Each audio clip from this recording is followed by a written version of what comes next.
बिहार मंथन में आपका हार्दिक स्वागत है। रशिया यूक्रेन वार, रूस और अमेरिका से रिश्तों को लेकर क्या तलवार की धार पर चल रहा है भारत? यूक्रेन पर रूस के हमले के बाद पैदा हुए हालात के बाद अगर किसी देश को सबसे ज्यादा चुनौती का सामना करना पड़ रहा है तो वो है भारत। ये कहना है विदेश और सामरिक मामलों के जानकारों का। उनका मानना है कि मौजूदा हालात में भारत एक तरह से तलवार की नोक पर ही चल रहा है, जहां उसे रूस और अमेरिका से अपने रिश्तों के बीच सामंजस्य बनाए रखने की चुनौती का सामना करना पड़ रहा है। उनका मानना है कि मौजूदा हालात में भारत एक तरह से तलवार की नोक पर ही चल रहा है और स्थिति बहुत ही भयानक है, जहां उसे रूस और अमेरिका से अपने रिश्तों के बीच सामंजस्य बनाए रखने की चुनौती का सामना करना पड़ रहा है। हालांकि अभी तक भारत वो सामंजस्य बनाए रखने में कामयाब रहा है। हालांकि वो ये भी कहते हैं कि भारत के सामने इन दोनों देशों से रिश्ते बनाए रखने की चुनौती भी बहुत ज्यादा है। अमेरिका भारत पर रूस के खिलाफ अपनी स्थिति स्पष्ट करने के लिए लगातार दबाव बनाए हुए है।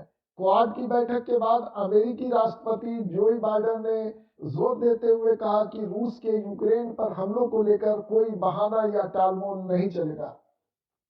भारत और अमेरिका के बीच हाल के दशकों में बढ़ती नजदीकियों के बावजूद रूस यूक्रेन संकट ने दोनों देशों के बीच कुछ मूलभूत मतभेदों को जाहिर किया है। अमेरिका के सहयोगी यूक्रेन के खिलाफ रूस के राष्ट्रपति व्लादिमीर पुतिन की कार्रवाई के विरुद्ध दबाव डालने के लिए साथ आ गए हैं। अमेरिका और उनके यूरोपीय सहयोगी के साथ साथ जापान और दक्षिण कोरिया जैसी एशियाई शक्तियां भी रूस के विरुद्ध प्रतिबंध लगाने में साथ साथ है। हालांकि भारत उन कुछ देशों में से एक है जिन्होंने यूक्रेन के खिलाफ रूस की आक्रामकता की निंदा करने से खुद को दूर रखा है।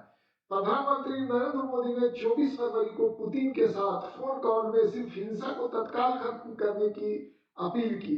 रूसी राष्ट्रपति व्लादिमीर पुतिन ने पूर्वी यूक्रेन के दो इलाके दोनेत्स्क और लुहांस्क को स्वतंत्र क्षेत्र के रूप में मान्यता दे दी थी। इस पर भारत ने संयुक्त राष्ट्र सुरक्षा परिषद में अपना पक्ष रखा था।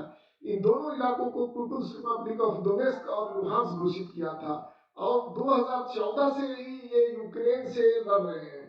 इसके साथ ही पुतिन ने रूसी सैनिकों को भी इस इलाकों में जाने का आदेश दिया था। पुतिन के इसी फैसले को लेकर यूएन सुरक्षा परिषद की बैठक हुई थी। संयुक्त राष्ट्र में भारत के स्थानीय प्रतिनिधि टी.एस. त्रिमूर्ति ने यूएन सुरक्षा परिषद में भारत का पक्ष रखते हुए सभी पक्षों से संयम बरतने की अपील की थी। उधर संयुक्त राष्ट्र सुरक्षा परिषद में रूस के यूक्रेन पर हमले के खिलाफ पेश किए गए प्रस्ताव पर भी भारत ने वोट नहीं दिए थे, जिससे अभी अमेरिका अच्छा खासा नाराज चल रहा है। तो इस रिपोर्ट में बस इतना ही। आगे मिलते हैं दूसरे रिपोर्ट में। बहुत बहुत शुक्रिया।